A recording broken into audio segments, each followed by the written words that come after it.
Alex's pro tip number 1. There may have been more. If you've got lots of small things that you need to stitch up and you can't decide if you should saddle stitch it or not, the answer is probably yes, you should always try and saddle stitch it. But instead of making lots of small threads with needles on each side, we should try and do one long thread and then just trim it shorter every time you use it.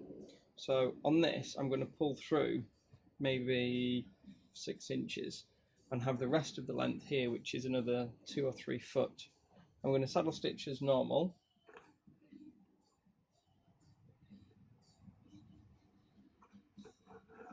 But as you can see, I'm only pulling through a small amount. I've actually pulled through too much, so let's take some back out.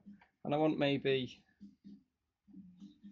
the length of this plus the length of the needle, which is maybe double that, so 3 times that, just so I can get the needle through. And then when it comes to pulling it tight like we would with a normal saddle stitch, I'm still pulling it from here. I just don't have lots on, I have more on one side than I do on the other. Pull it through, normal saddle stitch. Make sure I've cleared my thread, throw over the top, pull the excess out, pull it tight. Same again, but using the longer side first.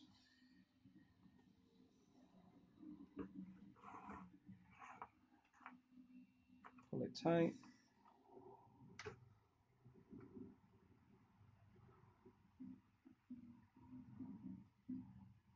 Same again on the shorter side.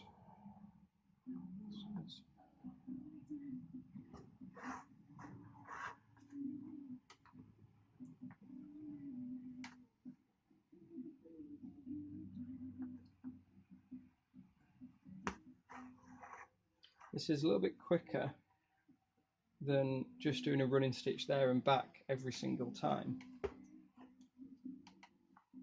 And what I'll do is tie a little knot in the back, just for this particular type. I know it's tight enough, it doesn't need it, but just for my own peace of mind, I'm going to put a little knot in it, trim it off. And I have one short and one long piece, so I can discard the short piece, keeping the needle, of course. Reattach this needle to the long side, and then go again. And that way I'm not having to recut and rethread 2 needles every single time I want to stitch part of my project. Good to go.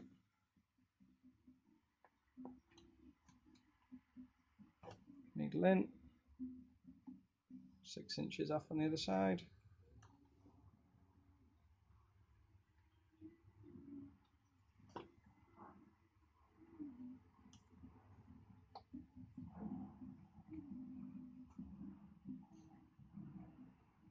Hold that one there. Nice short side, pull the long side through, pull it tight. Carry on stitching.